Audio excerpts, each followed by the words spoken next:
Hi, Movie Recaps here. Today, I will show you a horror film from 2009 titled Jennifer's Body. Spoilers ahead, watch out and take care. The movie begins inside a prison, where inmate Anita "Needy" Lesnicki receives tons of letters and gifts from people concerned about her sanity. Among all this stuff, there's a picture of a boy, Chip Dove, that she keeps near her bed. During lunch, she attacks a doctor that wants to improve her diet, so Needy is taken to solitary confinement, where she starts telling us her story through flashbacks. It's 2 months ago. Needy lives in Devil's Kettle, Minnesota. The name comes from a local waterfall that goes into a hole but doesn't come out. Researchers have thrown many things in there, like balls, but nothing has ever resurfaced. The boy from the picture, Chip, is Needy's boyfriend. She's also got a best friend, Jennifer Check, who is a cheerleader and considered a babe. People can't believe she is friends with a dork like Needy, but they've known each other since childhood. Some students even tease Needy, saying she's gay for Jennifer. One day, Jennifer asks Needy to come with her to a bar to attend a concert by indie rock band Low Shoulder, which she's been following on MySpace because she likes the singer.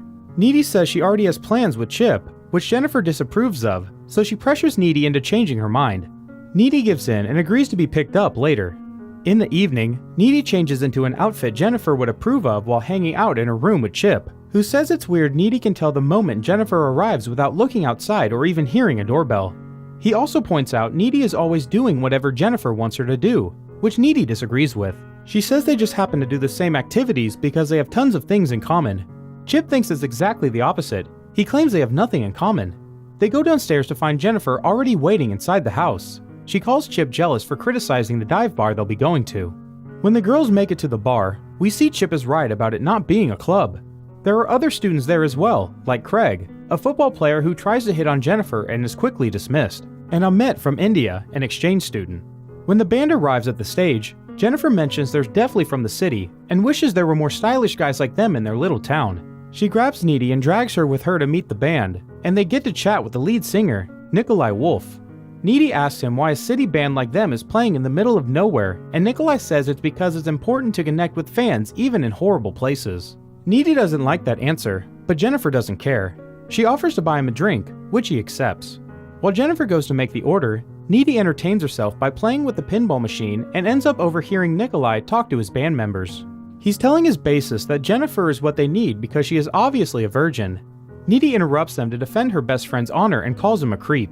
Then she goes back to Jennifer to tell her about this conversation, but she only finds offense in the fact they thought she was a virgin, which isn't true. The concert starts shortly afterward, during which Jennifer holds Needy's hand. Needy's attention isn't on the music though. She notices a spontaneous fire starting in a corner of the bar and quickly spreading. Soon the flames are engulfing the entire place, and while people run away or die crushed, Needy grabs a shocked Jennifer and takes her to the bathroom, where they escape through the window.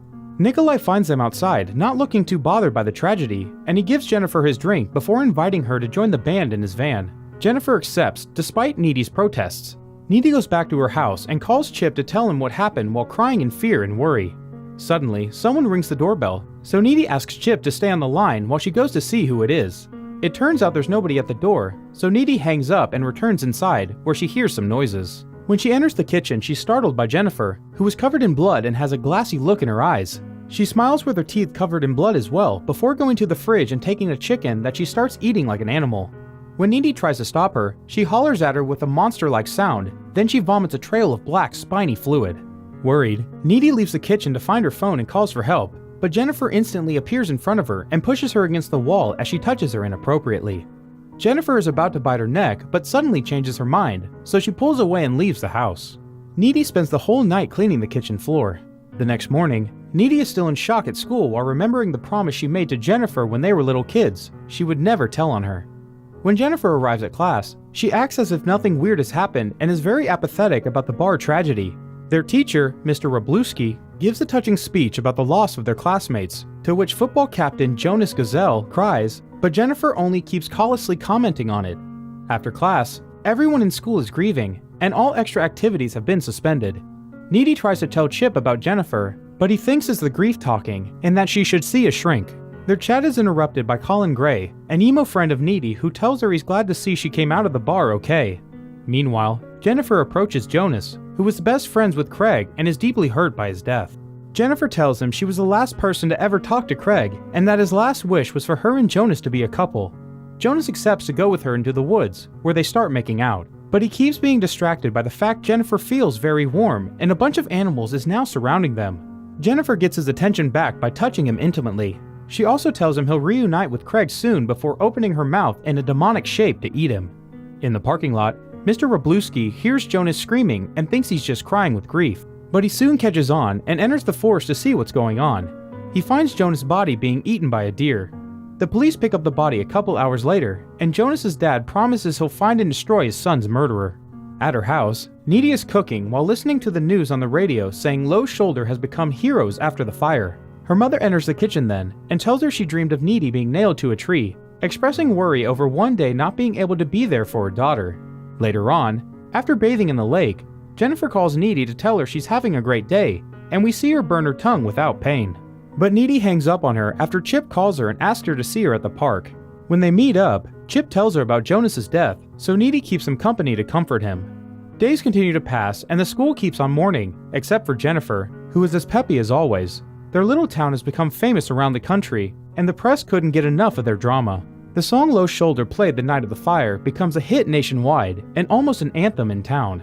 A month after the tragedy, Mr. Wroblewski tells his class that the band is accepted to come and play at the school's spring formal for free. They'll also be donating some of the profits of their new single to the families affected by the fire. Needy thinks they're scummy for using them as a publicity stunt, and reminds everyone that she was there the night of the fire and knows the rumor of the band saving anyone is a lie, which causes her to argue with a classmate that is a big fan of them. Class ends before it can escalate, and Needy leaves with Jennifer, who is looking very sick. When Needy comments on it, Jennifer says it is wearing off. They're suddenly approached by Colin, who asks Jennifer out, but she turns him down. When Needy says she thinks he's cool, however, Jennifer changes her mind and tells Colin to come by her place later. In the evening, Needy goes to Chip's to spend the night making love. Meanwhile, Colin is driving to the address Jennifer texted him, and is rather confused when he arrives in an abandoned house that he must enter through a window. Following the sound of music playing, he finds a room filled with burning candles and Jennifer waiting for him there. He quickly guesses this is not her actual house, and Jennifer distracts him with kisses, but when her eyes change colors, he steps back. Jennifer grabs him and says she needs him to be scared, so she breaks his wrist and throws him on the floor so she could start feeding on him. Back to Needy, she starts having hallucinations while still being intimate with Chip. Blood appears to be leaking from the roof, and a wounded Jonas and a demonic-looking Jennifer appears sitting nearby. At first, Chip thinks her groans are from pleasure, but soon he catches on to the fact she's truly upset and stops touching her to comfort her. Needy is too disturbed to continue, so she gets dressed and leaves in her car. In the middle of the road, she almost crashes against Jennifer, who is covered in blood again and is now jumping on Needy's car window, but she falls off when Needy drives back at a high speed. Needy returns to her house and falls asleep on the couch, crying and dreaming of Jennifer. She wakes up a few moments later and moves to her room, and as she gets in the bed, she discovers Jennifer is waiting for her with no blood in sight and wearing only panties and one of Needy's t-shirts. Jennifer starts kissing her, and after some initial hesitation, Needy kisses her back, only snapping out of it when Jennifer starts touching her as well. Needy is freaking out because of what she saw earlier, so Jennifer finally tells her the full story of what's going on. The night of the fire, Low Shoulder took Jennifer to the waterfall and ties her to the ground to sacrifice her to a demon in exchange for fame and success. The guys stabbed her while singing Jenny to her, then they threw the knife in the waterfall. For some reason she didn't die, she just woke up, not remembering anything, and found her way to Needy. She wasn't able to hurt her because Needy is her friend, so after leaving her house, she took the road and came across Ahmet, who escaped the fire but nobody knew he was alive, so she took him into the woods with her and fed on him. Now Jennifer knows that whenever she's full she's unkillable, and she demonstrates this to Needy by cutting her arm and letting the wound instantly heal itself. Disturbed, Needy asks Jennifer to leave, which she does by jumping out of the window without getting hurt. Needy assists Colin's funeral a few days later, where his emo friends and his mother argue through their grief. Colin gets a memorial at school, and students are given classes about the buddy system and dealing with grief, but nobody seems to care anymore. They've moved on. Needy hasn't, so she starts doing some research at the paranormal section of the school library while avoiding Jennifer. She discovered his friend is now possessed by a succubus, a demon that must feed on flesh, because the ritual had gone wrong thanks to Jennifer not actually being a virgin. The only way to destroy her would be a blade to the heart while she's weak. When Chip comes to her and talks about the incoming dance, Needy warns him not to go and tries to tell him Jennifer is evil now, but he doesn't believe her. Needy says she'll go to the dance but not with him because it's not safe for them to be together now. When the night of the dance finally comes, everybody is getting ready for it. Chip is given a bottle of pepper spray by his mom, who is worried about his safety after what has happened to Jonas and Colin, and Jennifer tries to hide how sick she looks with makeup.